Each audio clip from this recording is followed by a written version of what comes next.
जैन साथियों, आज पार्लियामेंट के अंदर सभी दलों की मीटिंग थी। उस सर्वदलीय बैठक में मैंने अडानी के भ्रष्टाचार का मुद्दा उठाया। अडानी का भ्रष्टाचार जो पिछले 3-4 दिनों से काफी चर्चा में है। और यह भ्रष्टाचार क्या है?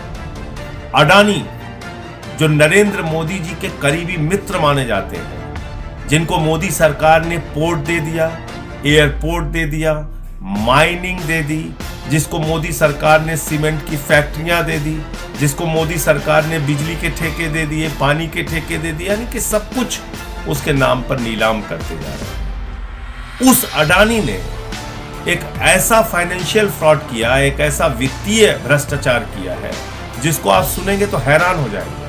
आपको मालूम है, अचानक अडानी दुनिया के दूसरे नंबर के अमीर बन गए। उस वक्त भी मैंने कहा था कि ये दुनिया के 2 नंबरी अमीर बने, और आज वो 2 नंबरी वाली बात सही साबित हो। अब उनका जो अमीरों की सूची में उनका नंबर है वो लगातार गिर रहा है, वो 8वें नंबर पे पहुंच चुका है, क्योंकि झूठ का पहाड़ उन्होंने खड़ा किया था, क्योंकि भ्रष्टाचार की बुनियाद पर वो अमीर बने थे। और जब उस भ्रष्टाचार का खुलासा हुआ तो उनका वो पहाड़ ताश के पत्ते की तरह बिखर गया। और ये भ्रष्टाचार क्या है? अडानी ने टैक्स हेवन कंट्रीज, यानी कि ऐसे देश जहां पर कर की छूट होती है, आप पैसे रख सकते हैं, आप कंपनियां बना सकते हैं, आप पैसे कहां से ला रहे हैं इसका सोर्स बताने की आपको जरूरत है। उन सारे देशों से, उन टैक्स हेवन कंट्रीज से अपनी ही कंपनी का शेयर खरीदा, जो भारत में उसकी कंपनी है। और ये शेयर क्यों खरीदा? क्योंकि अपनी कंपनियों के शेयर के दाम उसको बढ़ाने थे। यानी कि कंपनी मुनाफे में हो और लोग उसके शेयर खरीद रहे हो और शेयर का दाम बढ़ रहा हो, ये बात नहीं थी।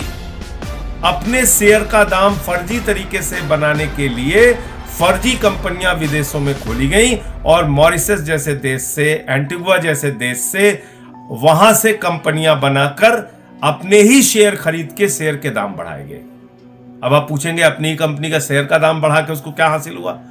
जब अपनी कंपनी के शेयर के दाम उसने बढ़ाए तो कंपनी की शेयर की वैल्यू बढ़ गई, और उस शेयर की वैल्यू बढ़ने के आधार पर, शेयर की वैल्यू फर्जी तरीके से ओवर वैल्यू करने के आधार पर, शेयर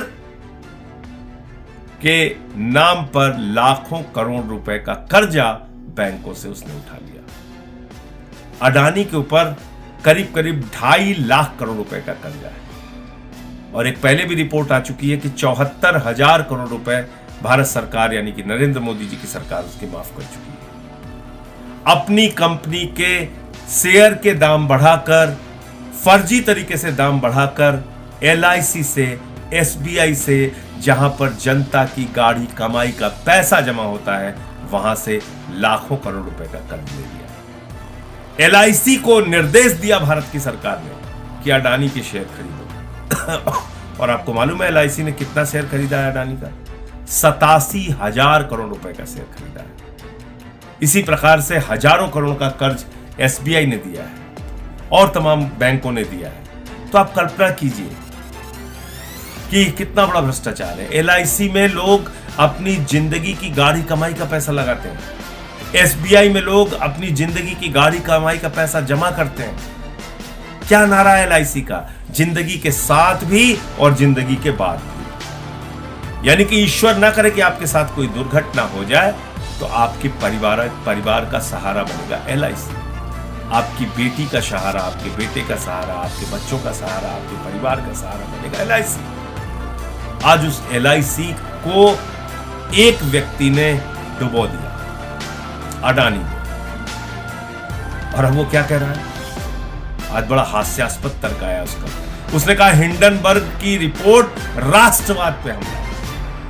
अब आप देखिए मजेदार बात, हिंडनबर्ग 2017 से लेकर अब तक 16 कंपनियों के फाइनेंशियल फ्रॉड को उजागर कर चुका है। 16 कंपनियों के फाइनेंशियल वित्तीय भ्रष्टाचार को उजागर कर चुका है। उसमें अमेरिका की भी कंपनी है तो फिर उसने अमेरिका पे भी हमला कर दिया। उसमें चाइना की भी कंपनी है तो उसने चाइना पे भी हमला कर दिया। उसमें जापान की भी कंपनी है तो उसने जापान पे भी हमला कर दिया। अरे अपने भ्रष्टाचार पे जवाब दो ना, उसमें तो जवाब दे नहीं रही हो कि तुमने फर्जी कंपनियां क्यों बनाई और अपने ही शेयर क्यों खरीदे और शेयर के दाम ओवर वैल्यू करके बैंकों से लाखों करोड़ रुपए का लोन क्यों लिया। जनता का जनता की गाढ़ी कमाई का पैसा डुबोया क्यों?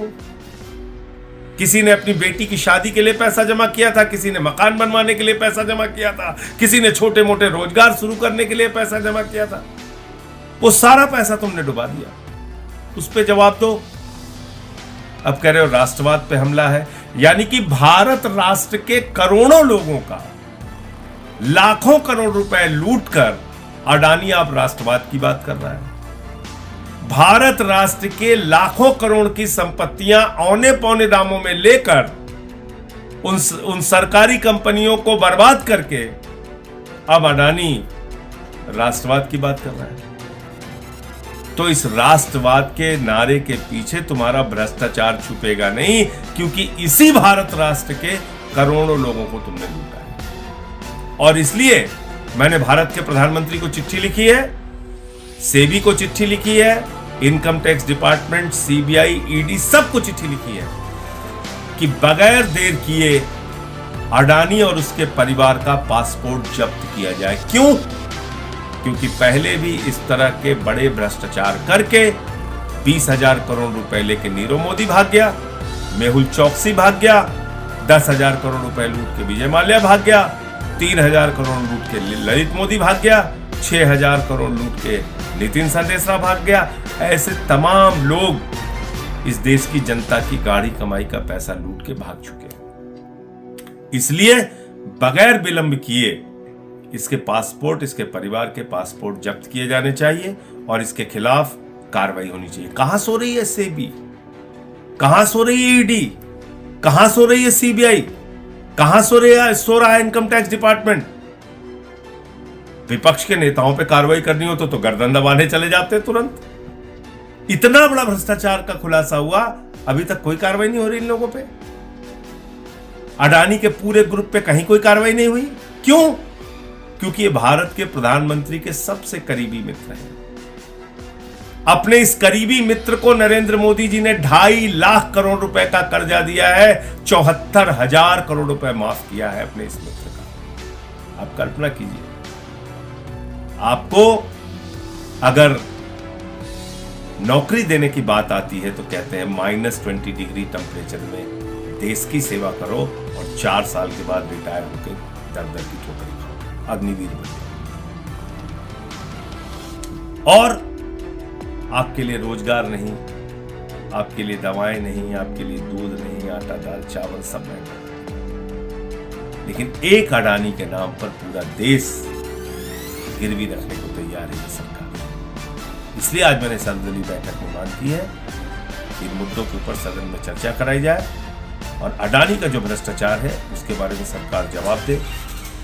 मैंने चिट्ठी भी लिखी है कि इनके पासपोर्ट जब्त किए जाए और चर्चा की मांग इसलिए की है कि आज करोड़ों लोग भयभीत हैं, डरे हुए हैं, चिंता के बादल उनके सर पर मंडरा रहे हैं कि उनकी जिंदगी की गाढ़ी कमाई का पैसा LIC में, SBI में, तमाम बैंकों में डूब रहा है।